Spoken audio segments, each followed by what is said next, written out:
I'm Eric, I'm Sam. And I'm Chris. and this is Coffee Unfiltered. All right, flippity flip. Oh man, first flip. So you and I were having a conversation a little earlier this week, and I'd like to hear your thoughts on this as well. Mhm. You posed the question, what is the next step of gaming media? I did pose that question. And I think it was proposed because there was that speedrun competition near us recently. Yeah. And I'd like to hear your thoughts on it, and maybe we can weigh in because we're in an interesting state right now. Yeah. And the future is interesting. I'd like Yeah. to hear kind of your proposal, and then we can all jump in. Well, I proposed the question because I have no idea. And so I wanted your take. Okay. But the reason is because, I don't know, I feel like media surrounding gaming is almost bigger than the actual act of gaming at this point. That's You know what I That's mean? true. Like, the amount of people that watch, like, Twitch streams and watch we've all seen the picture of the League of Legends championship in, like, the Stadium, arena. 60,000 people. Exactly. Well, it depends on the game. Yeah. So, like, I would say there's more players in Call of Duty than there is people watching Call of Duty. Yeah, sure. But I think League of Legends. But what we're talking And, like, about, StarCraft. like what people are talking about, is like the It's media 40. surrounding it. Yeah. Like I've had less conversations with people about a game I played recently than I've had more conversations about like a streamer I've watched or like a YouTube channel about games that I've been looking at. And so my thinking was like, okay, if like in the modern age, YouTube kind of started this whole thing. And I'm sure there was more before this, but if where we're at right now is YouTube, and now we're talking like Twitch, Mixer, like live streaming platforms, and we've also got live events like the speedrun event we were talking about, like go to a bar, hang out, and watch it live right there with all the people. My thought was like, what's next? What in 5 years? What are people going to be doing surrounding gaming? Not like playing games, but how are they going to be absorbing gaming culture? And I don't know. I don't know it can change much more than it is right now. I know, like, during our lives, it's definitely changed a lot, where if you wanted to watch somebody play a game competitively, you'd have to physically be at some other place. But I know I'm guilty of this. I spend hundreds of hours watching YouTube videos. I mean, like, over a long time. But I watch YouTube videos. I started by watching, like, just some PewDiePie? not PewDiePie. Markiplier? No, Rooster Teeth was the first one. Oh yeah, Rooster Tooth. Rooster Teeth. That's Teeth? Gavin So, Free yeah, Gavin. from Slow Mo Guys. Yeah. Yeah. So really? Yeah. He games? I guess. Yeah, Rooster I didn't know Teeth. Yeah. So they started with the red versus blue stuff, where they were. Oh, that was them? Yeah, they were taking the Halo footage and dubbing over it. I'm and all familiar that. with Red vs. Blue. But just that development team, they've grown into a huge corporation where, and how I got started with them is I just started watching Minecraft plays, like where they would just create their own world, but then also like just do dumb stuff and commentate over it. I know my nephew, who's 8 years old now, like that's what he does with all of his free time, is he watches other people play games on YouTube, and then like he'll go to like my brother and sister-in-law, his mom and dad, and say, I want to play this game. And they say, well, we're not going to buy you a PS4 just to play this game. But yeah, I for me, it's not as much it being on Twitch and it being the live and the connection. Really, it's just me killing time throughout the day. The only thing like with Twitch and stuff that I enjoy is sometimes if it's like a smaller streamer, I can talk to them and say, But that's what you do instead of watching TV. Yeah. Right. So, like, what's interesting is that the streaming platform of gaming, people who get popular are replacing time people would be spending on TV. Oh yeah. Right. Yeah, 100%. I kind of have a skewed view on it, maybe, because for a time I was pursuing competitive StarCraft, like you were pursuing being a professional gamer. Remember that? Yeah, you guys remember that? Yeah, for us. Yeah, And, it was before. it was before us. But and so like I knew beforehand, and this was like years ago, and you guys might remember this. Like, if you wanted to play games with each other, you hooked up cables, and it was LAN, and that's what it was. And all of the tournaments were LAN. Like Smash Brother tournaments were all LAN, Halo tournaments were all LAN. That's how it was. And then the internet got more popular, and then they started doing them online. But for the most part, like they were still LAN. And like then there were like League of Legends tournaments, and those were on the rise. But then like when StarCraft 2 came out, I feel like that's when streaming just took off. Because StarCraft was the biggest competitive game for a while, StarCraft 1. And StarCraft 2 came out, and everyone was like, this is the esport. And so then those people started streaming, and they were all watching them. And it was like a double-edged sword. Because like, as you know, like people now, they watch Fortnite, and they're like, oh, they're picking up tricks that these really good players are doing. Yeah. And they're like, hey, let me incorporate that in my play, and I can get a little better. And I think that's like what some people do, and other people just hang out. Yeah. Some people are like, I'm learning the game. Yeah. But like in a game where you're competing at high levels, that's basically chess at 100 miles an hour, you don't want to give up your gambit, but you also want to stream and get viewers. Yeah. And so it was like really interesting because of that. But then like, you know, and then like BattleNet or StarCraft 2 couldn't be played on LAN, so you had to play it online, which like caused some interesting things. It still causes interesting things. But anyway, I say that because there was that evolution of viewership. Yeah. I have to pick this on there. I'm sorry. Oh yeah, go ahead. I'm sorry, I did this thing again where I didn't turn off your screen. Where I didn't turn off my screensaver. Yeah. And it happens pretty much every episode, actually. Do I unflip it?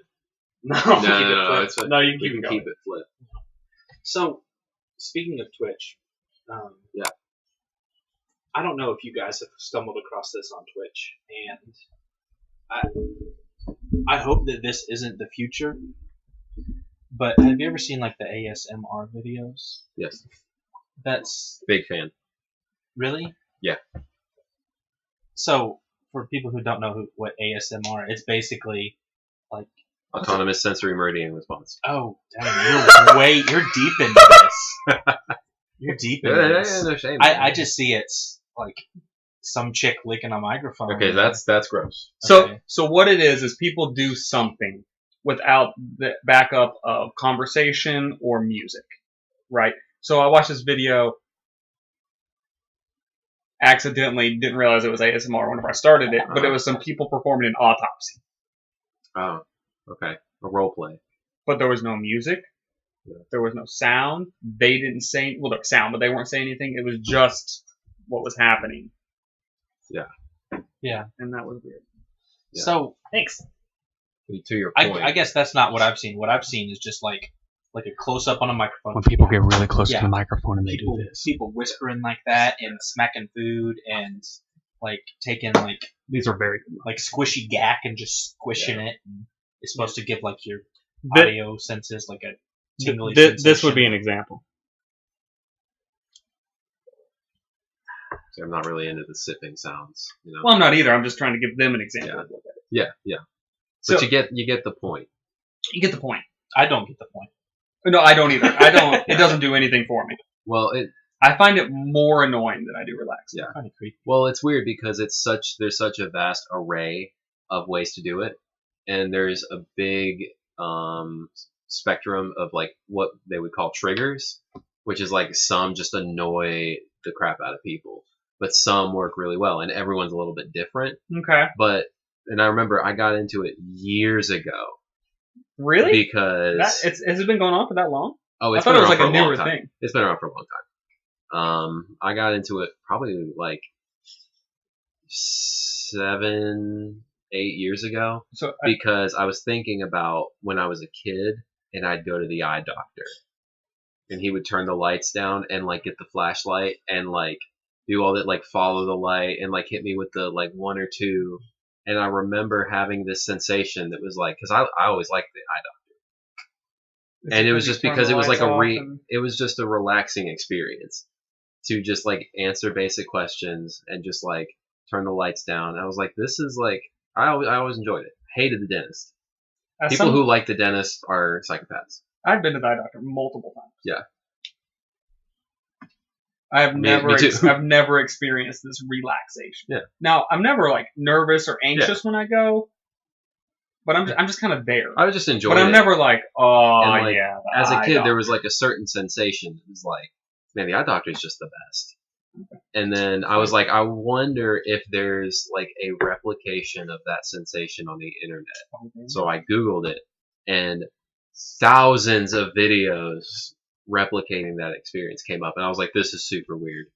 But then the more I like ingratiated myself into the community, I was like, oh, these are just real people who admit that there is some sensational benefit to this. You know what sound I love? The turning of a page in a book. There's plenty of those. That's a beautiful sound. There's plenty of those out But there. I like it when I'm reading the book. Yeah. And Fair. I hear it. Fair. Or like if It's I go to not- the library, but yeah. I'm not gonna like just sit here and watch someone turn some pages in a book. Yeah. It's not for everybody. But I think what you're getting at, and But real you quick, can continue. That was just kind of a. No, you are an expert on the matter. I yield Well, it to sounded your like opinion. it sounded like what you were getting at was like the ASMR gone pornography ish type of thing. I don't know if that's kind of what you were getting where it's like at. over the top. Yeah, where it's like fishing for views because I'm doing this thing. Yeah. Just trying to see how weird you can get and how out there you can get. Yeah. So before we move back on to the streaming games. Yeah. ASMR is kind of a guilty pleasure for you, right? Yeah. Like not a lot of people knew that about you. I mean, no, I don't regularly sit and talk about it. And now the entire world knows. The now, entire so. world can know Yeah. that you. The world knows. I might just send you some audio messages. Just me like. I would really appreciate it if you did. Really? Yeah, I would really appreciate that. Um, I didn't know if you were trying to get to something with that, or if you were just asking in general. No, I just of the corners of so I watch some of the main stuff on Twitch, and I watch some of the lower streamers, but just I've stumbled across that. Yeah. A couple of times I've seen it. It's just been. I've never seen a live stream. I'll say that. I've never, and I think that'd be more weird. Yeah, I've only, other than that one YouTube video I accidentally watched, Yeah. I've only seen a live stream and Oh, hated really? it. Hated it. I mean, I guess I go to YouTube for it. It was just like some girl who was this close to the microphone. Yeah. And just doing stuff. Well, when you put it that way, Just getting the pops over a word. Yeah. Yeah. I didn't like that. I feel like a live stream would be more weird because like you're experiencing it live with other people. It was weird. And it in itself is like a very personal thing. It'd be like, I don't know. It's weird because like when you go to if you're learning to be a surgeon and you're in the class like watching someone do surgery, you're not like up there chatting it up. Yeah. But there's also not microphones on the body so you can hear it cut in. Right. I will tell you, this was really weird. This happened. It's kind of along the same lines. Okay. But Sure. I had a mole on the back of my head that I had to get removed Sucks. because we thought it might have been cancerous. Wasn't. It's good. But my mom thought it was ugly and wanted to get checked out. Mm. So I went to the doctor. Moms. And they numbed it first, and then they cut it out. It was on the back of my head. Yeah. I couldn't feel it, but I could hear as they cut Ooh. the flesh because it was on my head. Mm. So like if you tap your head, you can hear it. Yeah. So I heard them cut this chunk of flesh from my head. Ooh. That was not relaxing. It wasn't that tingly. But I would say that was my first experience with ASMR. ASMR IRL. Yeah, Man, that was it. that sounds. It was terrible. awful. It wasn't bad because it was just weird hearing it, Yeah. but like I couldn't feel it, so it Yeah. was whatever. That's a very strange experience. It that was. You had, I imagine. It was very odd. Yeah. Going back to the evolution of videos. Right. So then like YouTube hits it big, right? Yeah. Everyone's posting YouTube videos, but then we come up with this technology where we're like, hey, you can watch this happen live. Yeah. And then that took off. Now at first it was Twitch. First it was Justin TV. Yeah. And then Twitch bought Justin TV. Right. And now there's Mixer. Right. And you can stream live on YouTube. Yeah. And Discord? Does Discord have? I thought Discord had it live. It may not. I could be wrong there. It's like compatible feature-wise with Twitch, but I don't think that Discord. Does it just say streams. you're live on? Like Yeah, it would say that you're Twitch. online, Okay. like via your And so, platform. and so you would pose the question, what do you think is next? Yeah. Right? What's the next step? Yeah. I was thinking about that a little bit, and I think I have an idea. Okay. Right now, if you watch a gaming tournament, I know because I've used the technology and everything here, and I stream games, that you can have different overlays for different things. Yeah. For instance, in the game, you'll see the game, but between games, they'll go to the commentators, so that you're not watching them just set up a new lobby for a game. Those are different overlays. And right now, we're at the limitation of what do the production people want you to see on the screen. So they throw the visualization at you. Sure. And I think the next step would be a technology where you see what they want you to see, or it has like the main view, but then there's a panel that you could open up that would have all of their options. So all of the overlays that they can choose from, and you choose what camera, quote unquote camera, you're looking for. Yeah. So like a live League of Legends event, you could click around and see.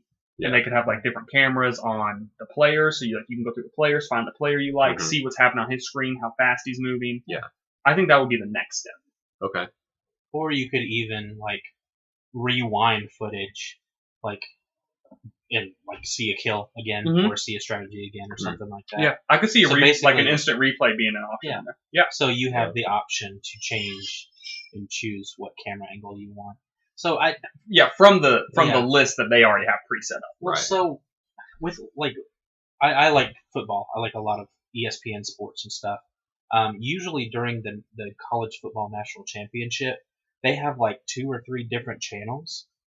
So one channel you can go, it's just the regular broadcast with the regular commentators. There's another one where you can just get like an aerial view and watch it that way and just have the sounds of the field. And so I've seen something like that. Yeah. In a much limited capacity, but because the limitation there is you have to go to the different websites to do it, right? Or different physical channels like on the TV. Right. Channel. Yeah. Right. Whereas this would be like one feed this is self-contained. And you change it. Yeah. That makes sense. I think that's the next step. That makes sense. And that's an amazing viewer experience. Yeah. Especially like a major like League of Legends tournament where there's 150,000 viewers. Right. I think that's actually low for a tournament. But yeah. You know the point. Like when Ninja streaming Fortnite, he could have multiple cameras, I don't know, different angles, and he could whatever. That viewer interaction so they can see the quality of the thing. Yeah. But even like right now on Twitch, you can get multiple streamers to play the same game. Exactly. You tune into this streamer to see what he's doing, tune into the streamer to see what they're doing, but they're in the same game. So. They squad stream too. Yeah. Exactly. Where you can click the button and they'll all pop up. Yeah. Exactly. Yeah. So it'd be like that, but you can toggle between the one. Yeah. I think that's the next progression. Yeah. That sounds awesome. And then I think the next step after that is creating a virtual arena for people to go into.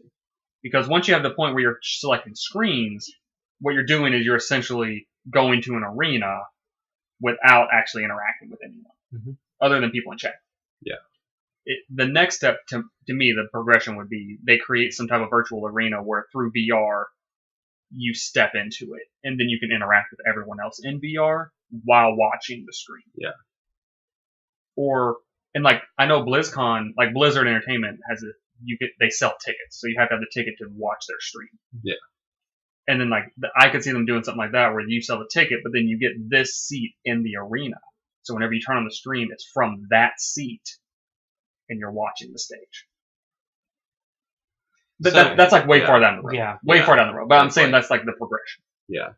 That makes sense. I see it. It's the same idea that I see. So I see kind of more of a cyclical nature to this. Because video games at first were like a you and only you experience, right? Like way back. And then the evolution to that was play together on the same screen. Yeah. And then there became like play together on different screens, like LAN and stuff. But I feel like a lot of things have gone a little bit cyclical. Because then when YouTube came about, it isolated the gaming community again. Like the gamer is now just making YouTube videos and publishing them, and they're just by themselves. But then live streaming becomes a thing, so that you can live stream like with your people, and you've got your chat and you've got your audience and you're able to live interact with them. So it brings togetherness back.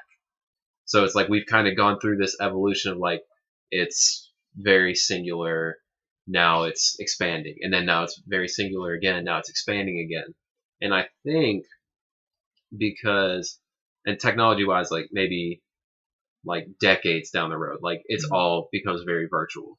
But I think that gaming is still trending toward more community than more isolation. But that's not like to say a game where more people can play in the same, like, you know, a PUBG or No, Fortnite. you're talking it's more like, of an event. but like you Like can play a single player game like Souls and that kind of stuff, but you've got like everyone's involved. And so I think an evolution to that is something they already do now, but I can see this being streamlined, is actual live in-person events. And I'm thinking the same way as like, you can sit around and watch football all day long. It's great. But when you go to the stadium and you're there and you're surrounded by fans with similar interests and the noise and the energy, that's a new experience. Yeah, it's right. different level. That's like the pinnacle of watching football. I feel like they already have those, right? So they do. But there's not a ton of them. Yeah, exactly. There's not as many games as the football. Exactly. Match. Yeah. So Football they have, circuit, for series. instance, like Set. Red Bull does Ramp. the speed run. Yeah. It's like they've got speed run sessions. They've got GDQ, games done quick, where they've got a bunch of people in like a convention center. There's a lot of guys, over here and over there, and they're speed running some new game, and you can go and sit and watch. And they do that, but like GDQ happens twice a year, and like AGDQ and SGDQ, like the subsets of GDQ, they happen whenever. Speedrun sessions by Red Bull just kind of happens like sporadically as they're able to get a venue. But so I'm seeing where like going to a live gaming event at like a bar or in like an arena or at like a concert hall or like an outdoor amphitheater or something becomes like a regular event. Like any weekend you can find like a gaming event to go to and like hang out like with a bunch of like-minded people, go with your friends, like get some drinks and like hang out and watch like whatever, but live and in person. What's interesting about that is now this has been going on for the past 5-ish years, so it's still pretty much in its infancy. But the StarCraft community has done a lot of that, where they have like bar crafts where they get around and bet on major tournaments and stuff like that. And there was a bunch of people like, hey, these tournaments are happening, I want to get in on that, so they started hosting their own tournaments with little prize pools and stuff like that, which is great. The problem they ran into, and this is my opinion, was there was too much StarCraft coming out, and so viewers didn't know which event they wanted to watch, but then also like they didn't want to get burnt out on the game whenever there was still the major tournaments coming. Yeah. And that was happening. So they lost a lot of viewership because they were like, okay, I've seen 100 hours of StarCraft in these 2 months, and now this major tournament's coming. Well, there's another 100 hours. Like I don't want to watch another 100 hours. Yeah.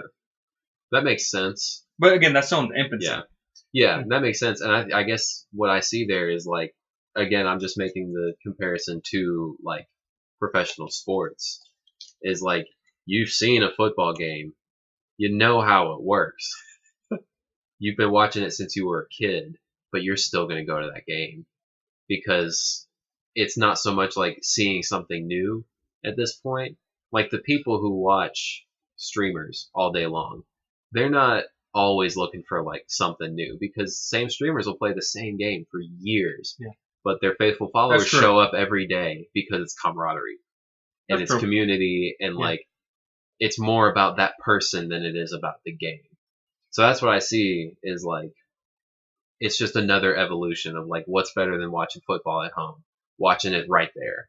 Like what's better than watching like Grand Pooh Bear or Ninja or someone play online? Go there and meet them and watch them in person. So I would agree with you there. Yeah. But like if I'm going to watch, say, a League of Legends tournament, do I want to watch that with other people? Or do I want to sit in my house where no one's going to be talking and distracting me from the commentators and I can just watch the game? You know what I mean? Yeah. There's definitely personal preference there. Yeah. It's just a question. Like, do I want that? Yeah. Well, do you? I think that there's I don't know. contexts because, again, if we keep making this parallel, I don't know that every time I want to watch a football game, I want that game to be live and in person at the stadium. I think that's exhausting because part of the football experience is like sitting on your couch by yourself, like falling asleep. But I think it's kind of time and a place. Sunday afternoon ritual. Yeah, absolutely. I mean, that's the only reason NASCAR exists. It's the only reason. Yeah. Either to fall asleep on your couch, so I think it's both like go get drunk with rednecks. Yeah, right. I mean, like I think it would depend on who I'm with, sure, and how serious they are about the game. Yeah, or a team. Or a team, yeah, because like I don't want to be with someone.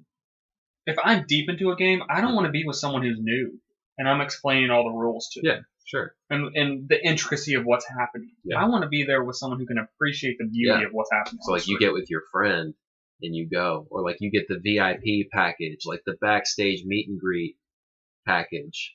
Shake Ninja's hand. Not that I'd want to ever go see Ninja play Fortnite live. I wouldn't either, but I'd love to meet the guy. Yeah. I'd love to hang him. Ninja, if you want to be on our show. We're here. We're here. Come see us.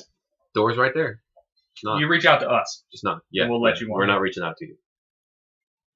But yeah, I don't know. That's and then beyond that is like we kind of have to have an advancement in like technology itself. Yeah, we would need like, advancement technology. What happens after like like what you're talking about, which I think is super valid. And I think the right now version of that is like any weekend or any day of the week, you can like go find some event somewhere because right now there just isn't that. You can go on Twitch literally anytime, and there's always someone playing the game you want to see. It's just like there's not a lot of money being thrown into events, and it takes a lot of money to host one. Yeah. And when there's relatively not much money that goes into setting up a streaming and getting an audience that way, you just it's a one-time purchase. Yeah, exactly. Pay for it. And then like anyone who hosts an event has to think of it at least as enough to break even. Yeah. That way they can host another. Well, that's when you start bringing in like advertisements, sponsorships, which again, right now there's not a lot of those. There's not a lot of those in the certain gamers or like channels on Twitch will run ads, and like Red Bull will sponsor like athletes, e-athletes, and companies like that. But there's not like Goodyear has nothing to do with like but like they're.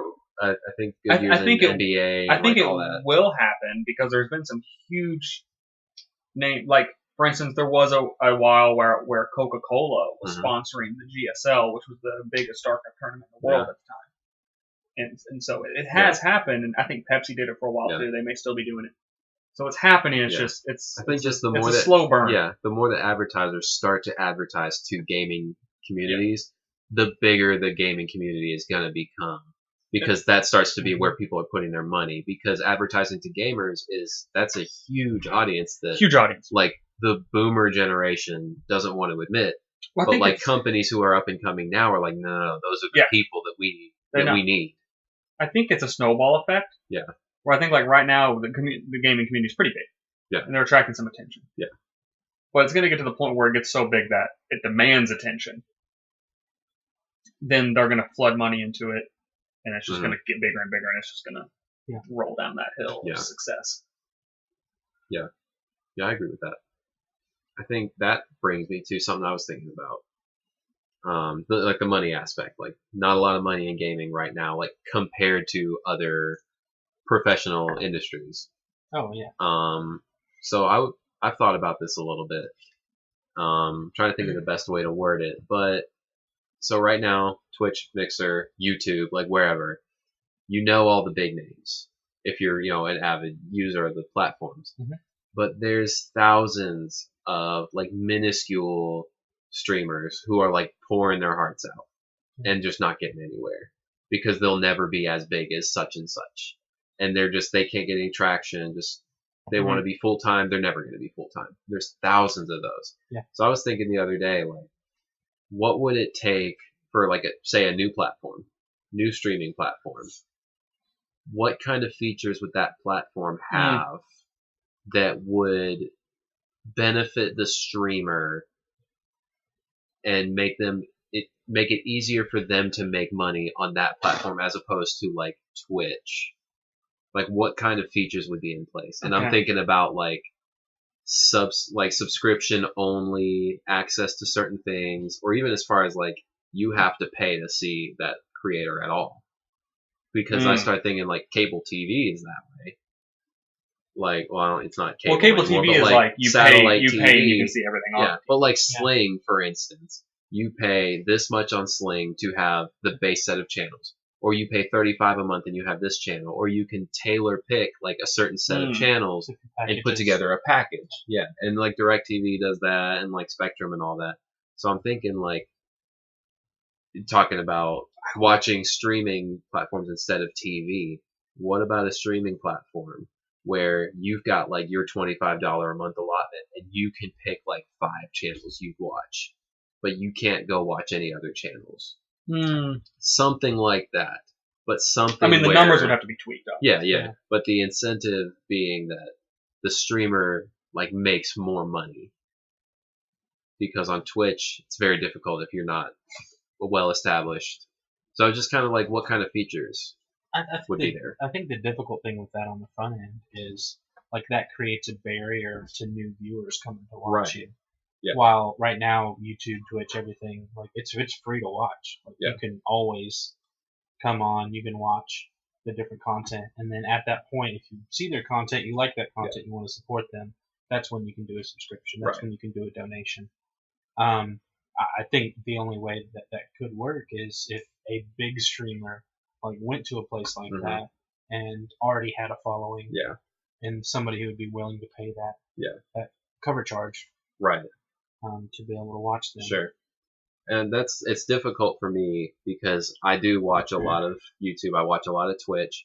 I don't have any subscriptions on Twitch. And the reason why is because I can still watch everything I want to watch and participate in all the chats I want to participate in for free. You just get bonuses. What am I paying for? You subscribe and get bonuses. Is what it is now. And like a set of emotes. And to join the community. Yeah. And like a set of emotes just isn't worth it. Well, sometimes there's subscriber-only chats. Sure, there are. So sometimes you get into the community. Yeah. So sometimes you're blocked off from that until you. But that's totally the prerogative of that streamer. So I think there's a couple points I'd like to make. I want to back up and talk about the struggling streamer. Yeah. Because I think there's a few variables I go into. Yeah. Number one, think about how long professional football players practiced before they got into the NFL. Sure. Right? Like they had to learn how to do it, and they had to learn to be good at it. And they had to learn to be consistent and learn all the discipline. So I think some of the new people are in that phase. Sure. They're learning the game. Yeah. And it's going to take a while to get there. You know, some people are naturally better at the game, and some people take a little more work. Yeah. And some people are never good at it. I mean, just be realistic. Like some people may be trying this, and this isn't what they're supposed to be doing. They don't have that skill set. They need to look elsewhere. Or even that personality with the interaction. Exactly. Yeah. Exactly. And I'm not trying to be harsh to anyone. Except you know who you are. Yeah. Get a date. Yeah, you do. I think the second point is a lot of people, and I was guilty of this for a little bit, and I think a lot of probably newer people think this way. They're like, I need to build this stream. I'm going to play these games, and I'm going to interact, and I'm going to get my viewer count up. And they think of it as, I'm trying to build this stream. When really, they're trying to build a corporation. And they're trying to build a business. And I think they need to look at it more like that. Yeah. And see how many features they can do. But then also think like, most starting businesses struggle for what is it, like the first 5 years? Sure. And so like you may only have 10 viewers your first 6 months, but you got to put in the time, you got to put in the effort, and you got to build the base to go up. Yeah. So I think that's two things. The third one would be like, maybe some people struggle because they're just not good at it. Yeah. Well, sure. And I mean, there's definitely all that. That's all valid. I think So I just want to talk about the struggling streamer, then we can get to the actual So what bothers me about the way streamers make their money, and content creators who are like have a Patreon or something, what bothers me about that is your career and your salary is based solely on, if you're a full-time streamer, the goodwill of people who want to support you. I think that's capitalism at its finest. See, I think it's capitalism if you're selling a product. But you're selling entertainment. But you're not, because it's free. They're just choosing to donate to that's you. True. So I'm just thinking, like, and this may not happen, but it's super possible that one day Ninja wakes up, all of his subscribers left. He no longer has a job. That's a real possibility. I mean, it won't happen to him. It's not going to happen to him. But that possibility. But that could happen to plenty of even smaller streamers who may just have like a few hundred subs, and like they're able to get by, pay their bills, and they're fine, and they still run their ads. But at any point, they go on vacation for a week. Yeah, the charity runs out. Yeah. Because it's all charity right now. It's all donations. Other than like what Twitch, like if you're partnered on Twitch or something or YouTube, they sponsored. give you they give you advertisement money, and like people, like Red Bull athletes, like they've got the support of Red Bull, but Red Bull's like not paying their salary. They're just helping them promote events and stuff. So that's what concerns me. So that's why I started thinking about like a better way to have a more secure, not a better way, but a more secure way to create a career on this, where your audience is paying for something that you are giving them in exchange for their money, instead of they just think that you're great and they've got $5 extra that month and they give you a sub and you give them some like emotes or a sub only chat to have better conversations. Like, you know what I mean? It's all charity based right now. And that makes me uneasy if I started thinking, like, what if I wanted to stream? Well, even if I did get a huge amount of subscribers for a while, how long are they going to stick around when it's just donations? And I think that's a real problem. That's a complex question. It is. And I think that's the biggest problem with it right now, is that in 5 years, like, I'm not confident that a whole lot of streamers, and maybe I'm wrong, but like have like a fallback plan if in 5 years streaming's just dead and no one's paying you to do the stuff that they can get for free. So that's the concern, is what happens when the trend moves. Yeah. Yeah. Right. Because I was thinking, like, you make money off charity, right? But people will put money to support things they like. Yeah. So, I mean, if you're entertaining and you bring people joy, and you can provide them an escape from the monotony of their own life as they pursue their own dreams, then you should be supported. Yeah. And if people have extra money, they should be supporting it. Sure. Right?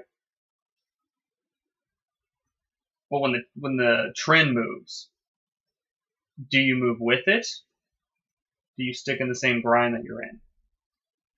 Well, you know what I mean? Because, like, depending on the industry, you go with the industry. But that's like, suddenly you have to change everything that you do. Well, I mean, so look, that happens to streamers now, right? Like they play shooters and then they start streaming RPG games and then they lose viewers. Yeah. So they have to go. So they have to go back to shooters. Yeah. Unless you sell your channel and set your channel up, like you guys were saying, as like your personality is what you're selling here. Yeah. And they don't really care what game you play. And I think that's a struggle too. Like, a lot of people build their stream based on a certain game, but they themselves are not that interesting. So as soon as you're done with, Call of Duty and start playing Titanfall, and no one cares about Titanfall, they don't care enough about you to stick around. So that's like something that a streamer has to be conscious about when they're starting up. And I think a lot are, but there's plenty that are not either. So my viewing habits on Twitch. I don't mean to interrupt you. No, you're good. I was saying, like, that's also, like, kind of part of being a corporation. Yeah. Because, like, you test the market. Mm-hmm. Every corporation who's ever sold a product tests the market. Yeah. You see where the market's at. Mm-hmm. And you may not like it sometimes. I think we've all worked at companies where we don't like certain decisions. I think we all have. But that's where the market is. And you have to pay bills. Yeah. And you have to grow. And, like, I hate it.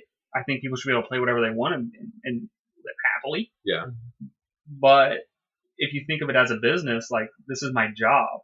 Yeah. There's certain aspects of my job I may not like. Yeah, sure. But there's certain benefits that I love. Right. So, I think once you get to a certain point where you're actually, that's your full-time job and you're making money doing that, I think that has to be your perspective. But a lot of I like to watch a lot of the like lower count streams. So usually I'll look for a game that I'm interested in, whether it's a game I'm nostalgic about that I used to play 10 years ago, or it's something I've heard people talking about. My nephew wants to play Fortnite, so I'll check it out. But usually I'll check like 6 or 7 different streams until I find a personality that I'm interested in. And then if I follow them, sometimes I'll watch other stuff that they're playing. So usually for me, it starts with a game I'm interested in. I find a personality, and then I'll watch that personality play many different games. So yeah, I think that only really affects the people who are to that point where it's their full-time job, that they have to think about, well, I can make $600 extra this month if I play Fortnite because I'm going to get extra subscribers. A lot more eyes are going to be there. But for other people that are just doing this for something that they enjoy when they're not at work, doing their regular job, then I think they definitely have the flexibility to play. See, that's so interesting because I'm like the opposite when I'm on Twitch. I'm more like, I'm looking for the people I like to watch. It's like, oh, what are they playing today? I don't really care. Yeah. And so that's pretty interesting. And like, I find new streamers by watching a streamer that raids another one. Says like, I'm done broadcasting. I'm going to send you guys over to my friend's stream. He's playing this game. Like, okay, yeah, I'll go check this out. And if I like that person, I'll usually follow that person. I like that it's charity ran. Yeah. Because it keeps the advertisements low. Yeah. And it keeps the billboards non-existent. Yeah. And it is like 50-50. I mean, if you're partnered. Yeah, but you know what I mean. Like, you're not. Yeah. You don't see a Coca-Cola sign. Yeah. They're like, hey, I'll be right back, and it's just Coca-Cola right there, the polar bear drinking it. Like, right. That the advertisements are low. Yeah. Corporations aren't throwing money in and trying to get greedy with it. Yeah. Which, again, I understand. Corporation trying to make money, trying to build a business. I get it. But I like that you may watch an ad or two during the whole event, and people donate to keep them going. Yeah. I like that more. Yeah. Yeah, no, I think than these giants just throwing money. Well, I think that fuels a lot of the wholesome community around gaming. Because gaming at this point, it's not like the toxicity levels of gaming right now are nowhere near what they were like on Xbox Live playing Halo. Like at this point, like it's such a wholesome community, and I think that's partly because yes and no. Yeah. I mean, I would argue that the toxicity is worse, but it's not as prevalent as it was back then. Right. It's not as it's divided pockets, and if you're in this camp, you can pretty much ignore the other. Yeah, exactly. Like there's so much more wholesomeness, and I think partly is because like it's all charity. Like your audience is donating to you, and you are thankful for that. Yeah. And they just want to support you because you're doing something you love, which they enjoy seeing. And so, like, I think that fuels a lot of the community, and it would be scary to see, like, what happens to it when, like, the, Fortune 500 gets their hands on gaming. Like, what happens to gaming as we know it, and the reason why we like the community so much. Yeah. Like, is that all compromised? Yeah. Right. Do they say, hey, we like what you're doing, keep doing it, just make it bigger? Or do they say, hey, we have some ideas? Exactly. Yeah. And we'll pay you a lot of money, but we're going to do our ideas. Yeah. And we've been looking at this through some spreadsheets. These numbers don't quite work. Right. But we found a way to make this number bigger and that number smaller. Yeah. It's a complicated question. It is. It's very complicated. I'm just cautioned by like those couple things I mentioned. It's like, I think that's a fair thing to be cautioned by. Yeah. Because it's not super new, but it's pretty new. It's in its infancy. It's not like a tested and true industry right now. No, it's not like the automobile industry. Exactly. We're building cars. Just make another car. People are buying cars. We're making same cars. One you made last year with a minor improvement. People are going to buy or it. Or a major improvement. Remember, guys? You guys remember when sunroofs were like the big deal? The big thing, man. I remember the first time I rode in the car with the sunroof, man. Crank that thing open, you see the stars. I don't remember. Where am I right now? I don't remember. You know what I'm talking about? Car. Oh yeah, I remember. I remember when my dad got one for the first time, and like we all went for a ride. It was like, this is so great.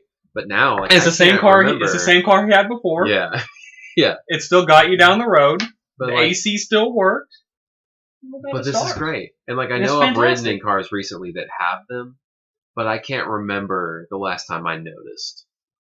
You know, I like only it noticed died mine. so quick. I only noticed mine because the person who I got the car from told me not to open it because Oh. they didn't know when the last time it was Yeah. open, so they didn't know what was going to happen. Oh yeah, I'll keep it shut.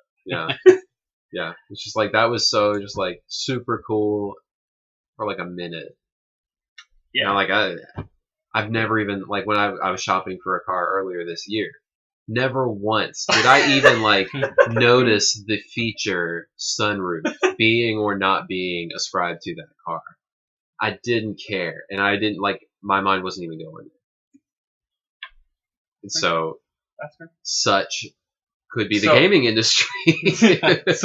So my car has a function. Now, my car is a 1998, Vintage. not 2098, 1998. And it has a function. I've never seen this in any other car. Mhm. It can defrost Mhm. the side mirrors. Really? Now it's broke, so it doesn't work in the car. Wow. But the function is there. Where At one point in where time. at one time it could Really? defrost the side mirrors. I've never had that. A car that does that, Never. and I've always thought, like, man, there's got to be. There's got This is like a huge problem for me, and there's no way to fix this easily. But in 1998, they had their stuff together. 1998 Hyundai. They had It's their like stuff we're gonna together. fix this. Yeah. I've never had a car like that. I've never seen it again. Man, that's fantastic. Apparently, it wasn't a big thing. Wasn't a big deal. I guess not, because it's not standard issue.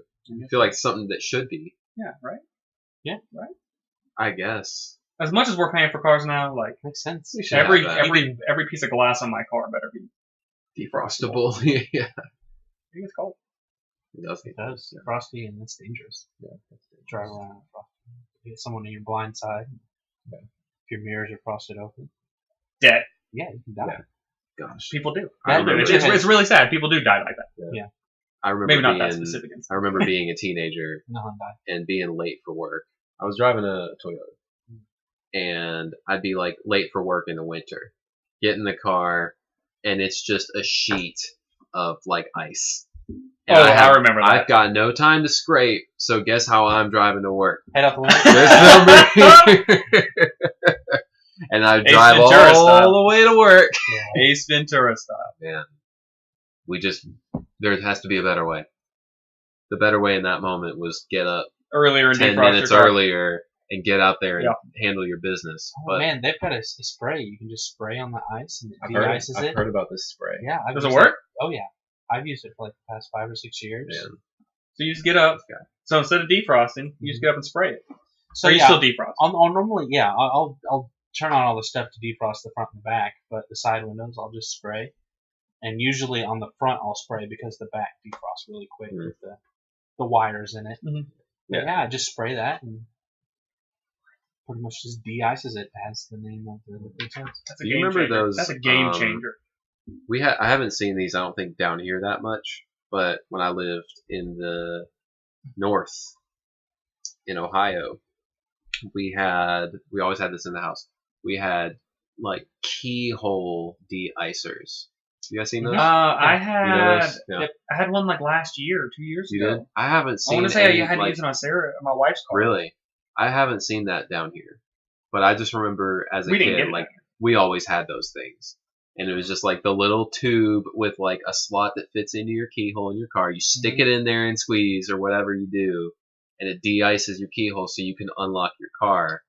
But this was also before like most cars had remotes. Yeah. So I guess that's less of a problem now anyways. But I just haven't thought about that device in like probably over a decade. Because it's never been a problem for me. We had one, but our issue was the keyhole itself had iced over. Oh. So you can't So you stick can't the, even you stick it can't in stick there the de-icer in there. Yeah. It's just iced over. Yeah. You can't do anything. You ever go for the door handle? The door's frozen shut. All Pull the handle right off. I've never pulled it Never off. pulled the handle off. Really, never. My 99 Corolla. But that a big issue Pulled with the handle 99 clean Corollas? off. Really? Yep. I just went boom. Like it was just one of those plastic ones that flips up. Oh yeah. It wasn't like you don't grab hold of it, like you flip it up. And I was like, get in my car, go to work. Like, didn't even put that much pressure. Just boom, came clean off. So then I had to like stick my fingernails down into the thing You go the passenger and like pull.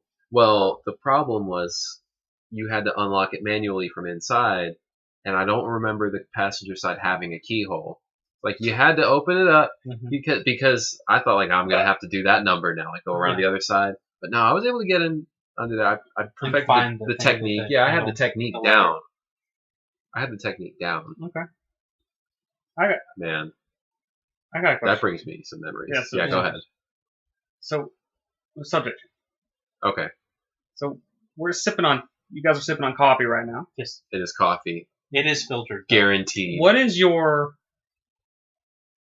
beverage of choice? Like your top-notch favorite drink?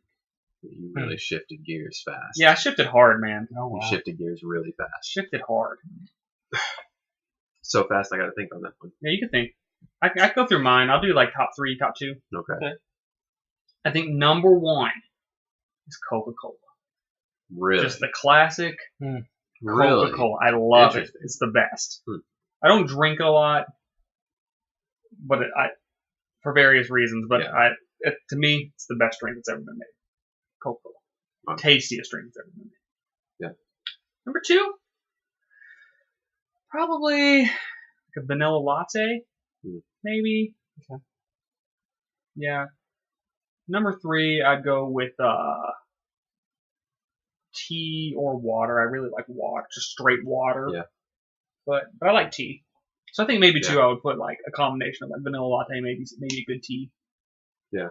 But then number 3, I would put water. Yeah. I like water. Man, you were just ready to go with this one, man. I've answered this question multiple times. You were just ready to go with this. You've been itching.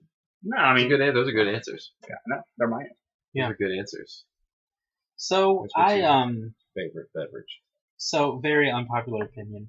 Even though we are in North Carolina, home of Pepsi. Hang on, I do want to clarify. I do like coffee. I don't want people out there to think that on Coffee Unfiltered I don't like coffee. You I hate do. coffee, man. You threw out the latte. So. You hate. Yeah, coffee. I like latte. Yeah, I like some steamed milk. So I think this has a big part of it. But growing up, we were a Pepsi household. We had Pepsi, so I much prefer like a Pepsi to a Coke. I know for some people that's blasphemy, but we are in the home of Pepsi, which is the Carolinas. Yeah. So is Pepsi from Carolina? It's from Carolina. Yeah. No, I didn't know. Yeah. Yep. Okay. Yeah. Coke's from Georgia, Atlanta specifically. I've seen the building. Yeah. So it's hard for me to put 1, 2, 3, but I like a good, and I've also been drinking a lot of diet drinks, which some people say that's going to kill me. But sugar diabetes, I'm going to lose a leg. So one of the two is probably not good, but I like a good diet cherry Pepsi. That's one of my top 3. I like to drink a lot. Like I can down like I try and shoot for like 100 ounces of water a day. So just whatever I drink in large quantities. So I have diet cherry Pepsi, chocolate milk. Wow. Would be in that top. That is a good one. A nice, just a very cold chocolate milk. Nothing like a Yoo-hoo. I mean, I'm not a fan of Yoo-hoo. I'm not a fan of like chocolate drink. You're talking about the chocolate milk you can get in a jug. Yes. Oh, absolutely. Yeah. Yeah, a jug of chocolate milk.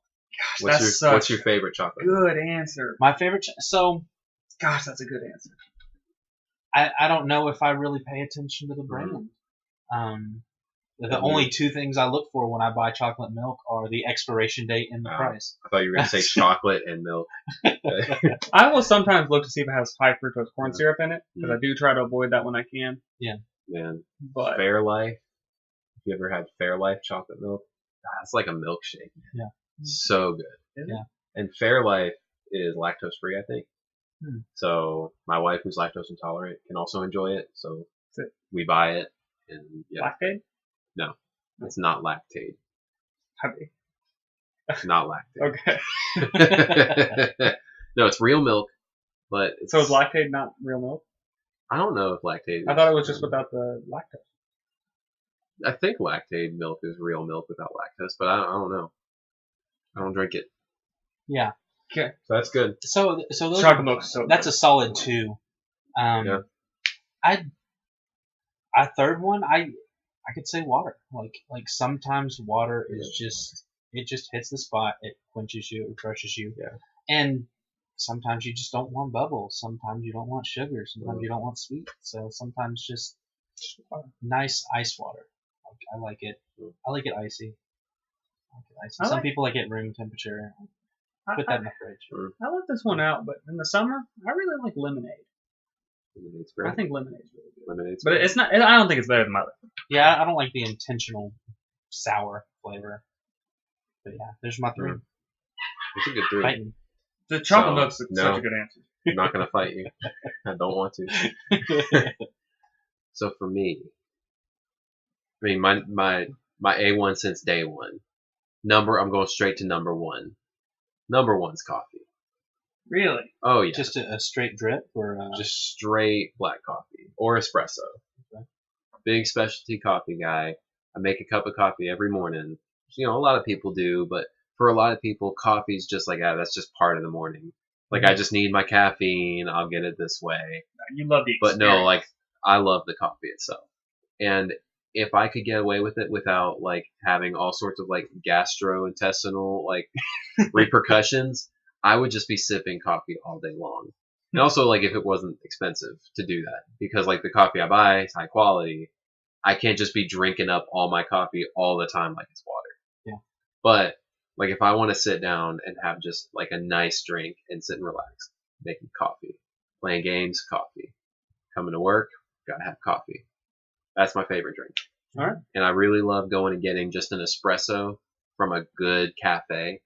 Now, a lot of people make bad espresso, and it's like that harsh, really bitter, like dries out your mouth. That's not espresso. But if you get them dialed in right, that's great. Do you down the espresso in one go? Well, no. You sip on it. sip it, enjoy it. You sip on it like like a fine whiskey. I thought you just or like a brandy. I thought you just throw it back. No. You Another. sip on it. You sip on it. I saw Conan go to Italy, and he was just throwing them back. He was doing it wrong. Okay. Wrong. Number 2. Number 2, I'm not really a huge soda guy, but I do really enjoy ginger beer. You look like you don't know what that is. I'll tell you. It's like ginger ale, but better. Stronger, usually. It's usually a higher concentration of ginger. But like a nice, not, high fructose corn syrup and like artificial flavoring, but like a real deal ginger brew. I always really like that. And Trader Joe's has some right now that is a pumpkin spice ginger brew. Interesting. Which comes in like a big bottle. And that's pretty good. But I really like that as far as like a soda. Big seltzer guy lately. Like LaCroix's, Bubblies. Yeah. That kind of stuff. I know you also partake regularly. Well, part of that started when I tried to move away from other sodas and stuff. But yeah, so sometimes there's just, you get like a crisp lime with some bubbly. Yeah. I know you're not a believer at all. In fact, you think that we're just BSing entirely when we drink the seltzers and say that we enjoy them. Despite what people think, you can have a different opinion than me, and I'm okay with it. Yeah. Whatever you say. I know that's crazy. Whatever you say. In today's world, but we can disagree. Yeah. I just like I think whenever I'm drinking a bubbly drink, I just expect it to have some flavor, and I'm thrown off when it doesn't. See, I'd argue that it has flavor, just not the type that you're looking for. Well, yeah, it's more of a hint of flavor than an overwhelming. Yeah, I like flavor. Yeah, which is fair. Maybe on a future episode we can get into all the inner workings and terminology of seltzers. Yeah, no, we can do that, and we'll do another episode where we just taste a bunch. Let's do a blind tasting, let's see if we just have clear seltzer water in glass cups. If we can really drink those, we'll do that. We'll do that. Pick out what flavors. We'll do a blind taste. That's fun. That'll be a bonus episode. Let's blind taste. But but usually I'm drinking coffee. I gotta be honest. I really like a good whiskey. or a good beer when the time is right. When the time is right. Yeah. Okay. Not being bound by any obligations to abstain. Yeah. Which do currently exist for me, and so currently I do not partake in the substances. But you'll go for a good espresso. Yeah, for now I'll go for a great espresso. We got 5 minutes left, maybe. Yeah. I want to go back to something that you can't know. Okay. You said they have a pumpkin spice ginger beer. Uh-huh. What do you guys think? I'm more about to make that furious about pumpkin spice lattes. Sure. That's all. So I'm okay with the pumpkin part of it. I don't like the like allspice or whatever that goes on top. I just put nutmeg on top. Or nutmeg, whatever. I'm not a basic white girl. I don't know. I only know I worked at Starbucks, so that's the reason I had to make them. It's not something I get excited about when fall comes around. The only fall's here. Yeah, that's how you know fall is here. On the calendar it's here. Like weather-wise, it's not. Yeah, when the pumpkin spice is. I like a good pumpkin loaf, like a pumpkin bread. Oh, that's very so good. I'll do a slice of pumpkin pie, but it's got to be covered in a little bit. Do you like the pie hot? Like, is it warm pie or? No, I'll get cold. Okay. I'll get cold. But if I'm getting something, like if I'm getting a latte, I don't want to mess with pumpkin. So I don't want to mess with spice. So I worked at Starbucks. And the furthest I'll go is like a coconut or a vanilla or an almond. Yeah. Like something like almond's so good. Yeah. I was working at Starbucks. I got hired in the spring, I think, or late winter. And fall came around. I was at Starbucks, and pumpkin spice latte was coming out. I was like, we had to make it. Because we had to do a test whenever it first came out to make sure we all knew how to make it. It's the same as all the other drinks we make, but we had to make them. I was like, okay, let me try this. I took one sip and immediately did not understand why anyone likes this drink. It wasn't good to me. It didn't taste like pumpkin. There was no spice. It was just a bad drink. So that's my experience. I'm not big into coffee. I don't really make my own coffee. I've never worked at Starbucks. So is it just like any other latte where it's some espresso, a lot of milk, and flavor, some pumps of flavor? Specifically Starbucks, yes. I know other people will do it differently. Yeah. But yeah, they have a pumpkin flavor, and you put it in, then you whip cream it, nutmeg on top. Yeah. So that's what I was gonna say. The PSL, as they call it. Yeah, the PSL. I'm completely down with the idea. I like plenty of pumpkin spice flavored things. The Starbucks PSL, no good. Okay, I've only had it at Starbucks, so I need to go elsewhere. Like, nice coffee shops, quality cafes who make them with like natural ingredients and like good stuff that's not syrup out of like a sticky bottle. Yeah. Good stuff. But I'm not going for it usually. But the pumpkin spice as an idea, sure. Okay. Yeah, absolutely. Okay. So we got back like half of our basic white belt viewers. Yeah. Yeah. Go. Come on back. I mean, just don't go to Starbucks. If y'all are all about it, then get it, girl. Yeah. Get it. Right. I would just recommend. Right. And I would agree with you. Like even my vanilla lattes, I'm not going to Starbucks with vanilla latte. Yeah. Like I'm going local stuff. Somewhere where they're going to use vanilla. Crazy concept. Yeah. All right. As I get this remote pulled up, anyone have a recommendation for our viewers? You have a plug? Any plug? Want to do? Any plugs? Any plug at all. So kind of like from our first conversation that we had, like where we were talking about like gaming and stuff. This past weekend I was watching on Netflix. Like there's a series of stuff. It's called Explained. Like it's like 20. I've actually been watching that. It's like 20-minute episodes.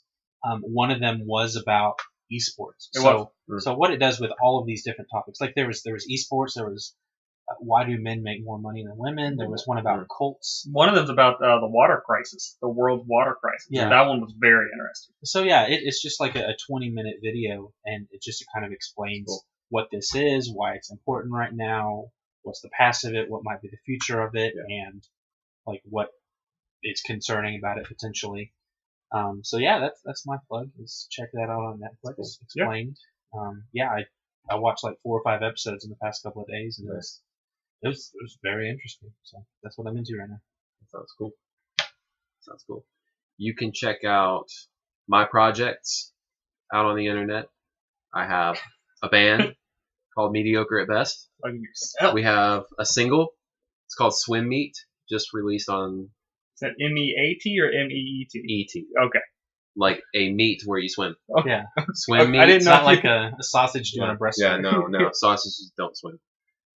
That's on streaming platforms, Spotify, iTunes, Bandcamp. We also have a podcast called the Mediocre Podcast. I'm kind of running the podcast circuit lately, so check that out. That's my recommendation. I think you'll like it. Both the band and the podcast, same people. All right. That's good. I would recommend, my turn, I guess. People watch this YouTube show called Hot Ones. Okay. Yeah, go watch Which, Hot Ones. if you haven't seen Hot Ones, You're in just for a turn treat. this off and go watch Hot You're Ones. in for a treat. I great. was very skeptical at first. I'm like, I don't want to just watch these people just bawl their eyes out over hot food, but like Sean, who's the host of that, he does a very good job. Very good job. Research Yeah, and he's great. asking them questions like so you were a chef at a hibachi grill when you were in college. Like, what were some of your best experiences with that? Yeah. Ask that to like Sean Penn or somebody. Yeah, and in case no one knows the Sean premise, Penn specifically. I don't remember. Sean Evans will interview celebrities or people with notoriety, and between questions, they eat increasingly hot wings, and that's the premise of the show. Yeah. It's Great. very good, very good. Please watch it. Give it a watch. Explained all your stuff, Yeah, what was that again? which will all be Less than mediocre? no. Mediocre at Best. Oh, Yeah, even better. And the Mediocre Podcast. You can find links to it in the description link it. below. Please check out Hot Ones, and then follow us on all social media platforms. You can check out more information in the description below. Anything else? No. All right. This has been Coffee Unfiltered. You all have a good time.